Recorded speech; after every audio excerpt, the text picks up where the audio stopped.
Well, I guess the global idea is that in different types of stress, as I mentioned, early lactation or heat stress, or even when an animal has an immune challenge from a pathogen, could be metritis, mastitis, immune activation is taking some of that energy in the form of glucose mainly to meet that challenge of immune activation. The immune cells are going to use all of that energy because they need to proliferate. So that means that the mammary gland is at a disadvantage to some point because it's competing with that immune system for that glucose. So we're going to have less lactose, and we're going to have lower yields of milk, which is something that you see during heat stress.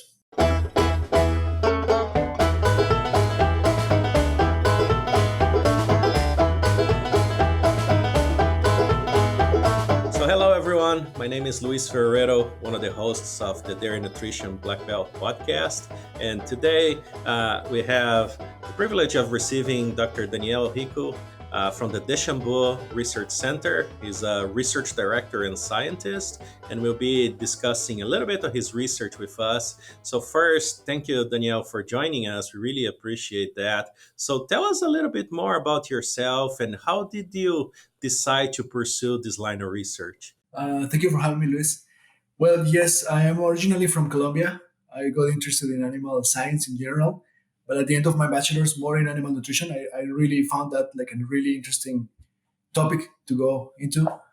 Then I came to the US, to Penn State for my master's, working on glycerol supplementation in dairy cows as a byproduct of the biodiesel industry, because that was attractive at the time to replace carbohydrates, to replace some of the corn. And then I stayed at Penn State and joined the lab of Kevin Harbatin. So his thing at the time, and even still today, is milk fat depression, and to understand how diet can influence milk fat in general, and we can recover when we have problems with milk fat depression. So that was my PhD, looking at nutrition and milk fat synthesis. I got really interested in different fatty acids that you can find in milk. And in general, what we found in our research with the Kevin Harbatin is that not only nutrition has an impact on milk fat, but also non-nutritional factors. For example, season has an impact, the production level of the cow, because it affects feeding rates.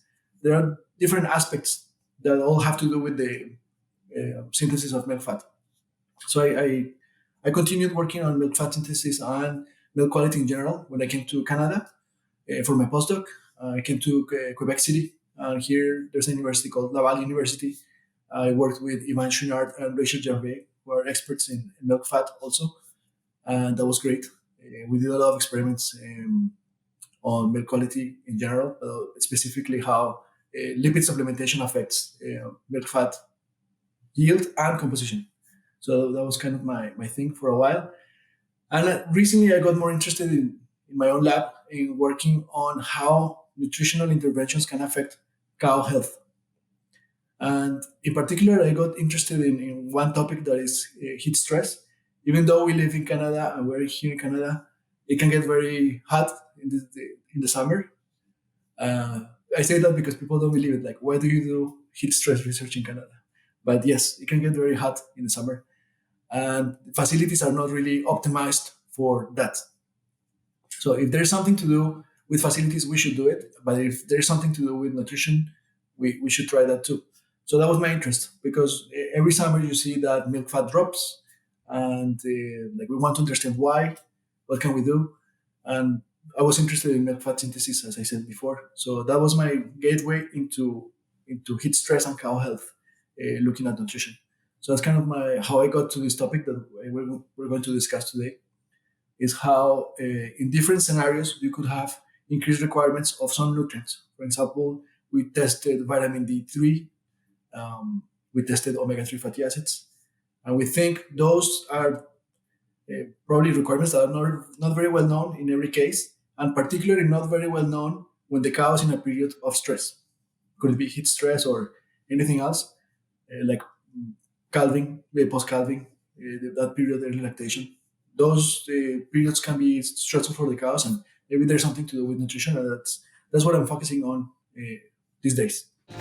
It doesn't have to be this hard to keep cows pregnant. At Virtus Nutrition, we understand the negative impact that lost pregnancies have on a dairy's economics. Every failed pregnancy means more money spent on expensive semen, additional replacements to raise, and fewer valuable beef calves to sell. Feed what embryos need. Strata with EPA DHA, the pregnancy nutrient. Absolutely. No, and I highly agree with you. Wisconsin is not the warmest place either. Until you see those heat waves and cows dropping intake and having issues during the summer, every once in a while we see that in some of our studies. So I do think is a key topic, regardless of where you are, especially with high producing cows, which probably have a very different metabolism. But you touch a very nice point, which is the importance of nutritional interventions related to any sort of stress. So tell us more about your research targeting this challenge, and how could we improve this scenario for dairy cows everywhere?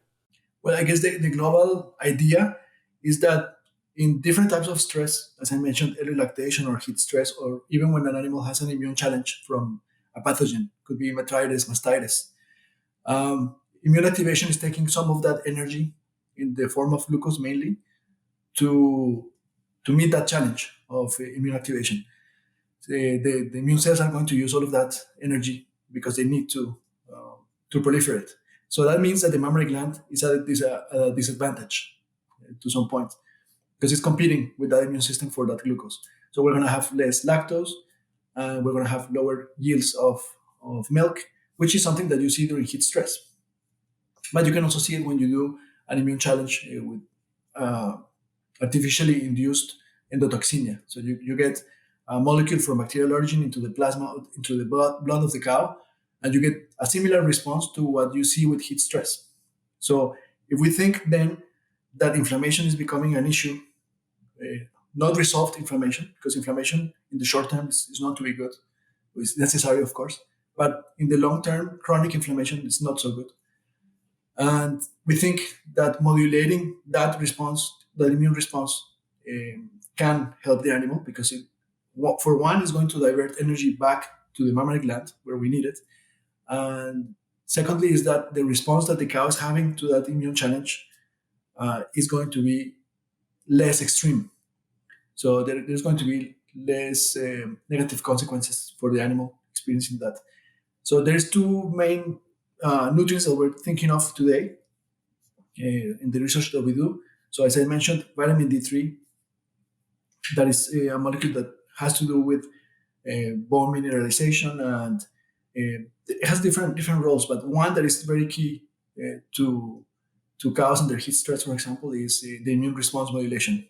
So it can really modulate or regulate how an immune challenge is going to affect the animal. You're going to produce inflammatory cytokines and all of these things that are necessary for the response. But if it is too much, if you get something that they call a cytokine storm and it's unresolved, you're going to have issues. So what we saw, for example, in our first experiment with vitamin D3 is that you can really reduce rectal temperatures of the cows during heat stress by around 1 Celsius degree, which is a lot.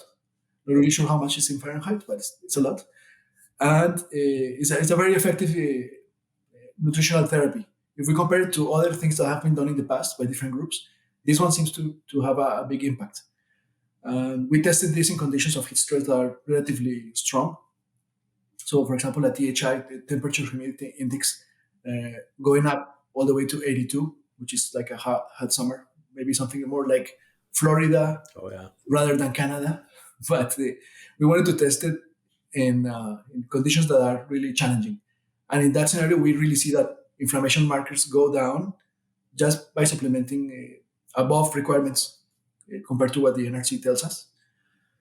And we see that rectal temperatures or respiratory rates, in general, the clinical signs of heat stress are reduced. So we think this is happening through inflammation, although maybe inflammation is not the only thing that is happening. There could be specific effects in the mammary gland that we haven't really investigated ourselves. So we keep in mind that inflammation is a problem, that there are some nutrients that could help, for example, vitamin D. And then we got into other nutrients such as omega-3 fatty acids, because we know they are responsible for the synthesis of a series of molecules that are really important for the immune response. So we talk about the oxylipids in general. So it's a family of molecules that have diverse roles in different cells. And we think if we can modulate the type of compounds that are produced, we can regulate the response. And so to again modulate that response to a level that is adequate for the animal and not too strong that is going to hurt production or the comfort of the animal. So we see something similar in that case when we do omega-3 supplementation. Is you have to first protect it from the rumen because these omega-3 fatty acids are toxic to the rumen. And what we see is that in the end you get a similar response to what we saw with vitamin D3. So we see the same mechanisms playing there, inflammation modulation. And now the next steps are trying to find the right dose because we don't know it and it's difficult to establish. And the second one, to see if there are additive effects between these types of molecules. If you do some vitamin D, some omega-3, etc. So that's where we are at now in terms of that research. So, yeah, this was a very good discussion today discussing the importance of fatty acids on stress and cow health with Dr. Daniel Rico. Daniel will be back with us for our next podcast.